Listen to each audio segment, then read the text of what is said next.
So today we're going to discuss how a rectangle is a specific type of parallelogram with some added properties. But let us first review the properties of a parallelogram. So in a parallelogram, let's first talk about the sides.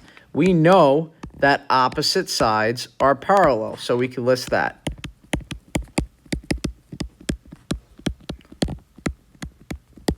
We also know that opposite sides are congruent in their length. So opposite sides congruent. We also know that the angles, opposite angles, are congruent.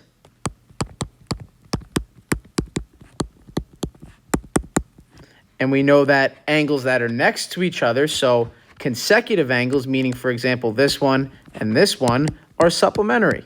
So consecutive angles are supplementary, which means they add to 180. And then lastly, we talk about the diagonals, and we know that the diagonals of a parallelogram bisect each other. Okay, so let's look at these examples. So it asks down here, are you given enough info to determine if it is a parallelogram? Number one, yes, we are. We have that opposite sides are congruent. So it would not be possible for these to not be parallel if they were congruent. So if they're all congruent, then they definitely have to be parallel. Number two, we have our diagonals bisecting each other. So that is enough to be a parallelogram. Number three, we do not have enough information because these are just vertical angles being labeled congruent. Any shape can have vertical angles. That doesn't mean it's a parallelogram, so it's not going to work. Number four, we know that this last angle here is 60 degrees because it is a quadrilateral. And we know that all four angles add to 360. And again, if this is 60, 120, this has to be 60 as well. Five, we have that these opposite sides are congruent and the diagonal is congruent. That is not enough information either. And then lastly, we have number 6 here. We have the fact that these are both length of 6 and opposite sides are parallel. So that must be true because then these would also have to be parallel. So this is a parallelogram.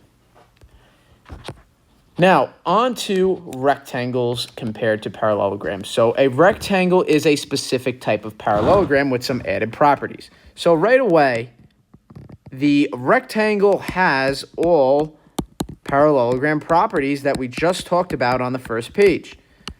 So all the angles, those properties, the diagonals, and also the parallel lines and congruent sides. So if we labeled the rectangle with those properties, we would have these are congruent and also parallel.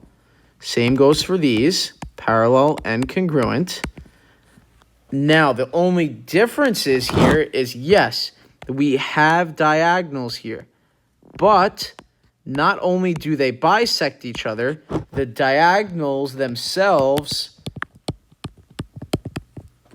are congruent. And we do not have that in a regular parallelogram. So in a rectangle, what sets it apart is that the diagonals are congruent.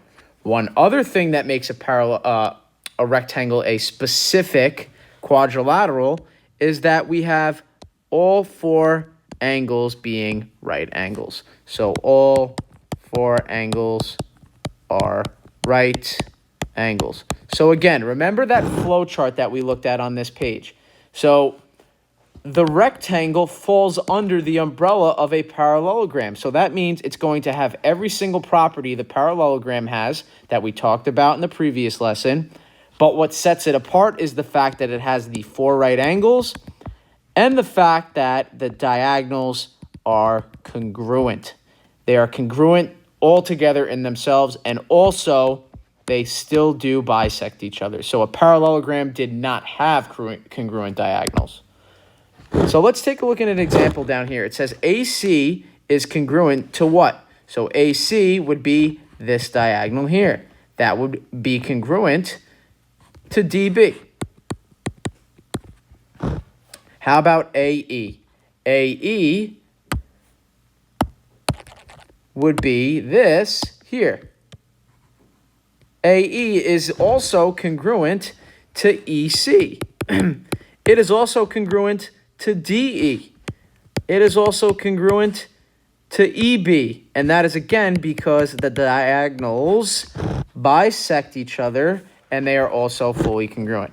So then angle BEC, this angle here, would be congruent to this angle here. That's because we have vertical angles. So angle AED.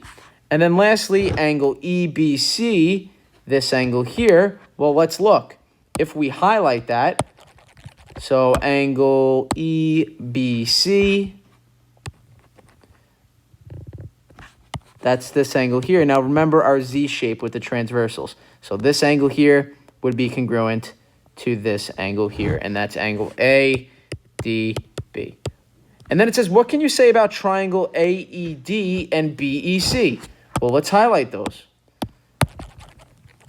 So triangle AED would be this triangle here, and then triangle BEC is this triangle here. Well, these triangles are, in fact, congruent.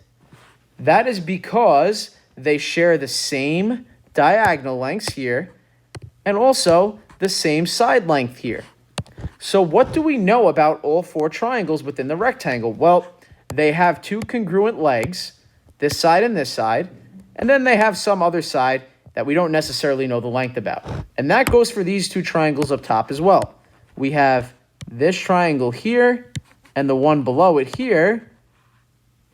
They have congruent legs and some sort of base. So that means these angles are congruent because they're opposite congruent sides.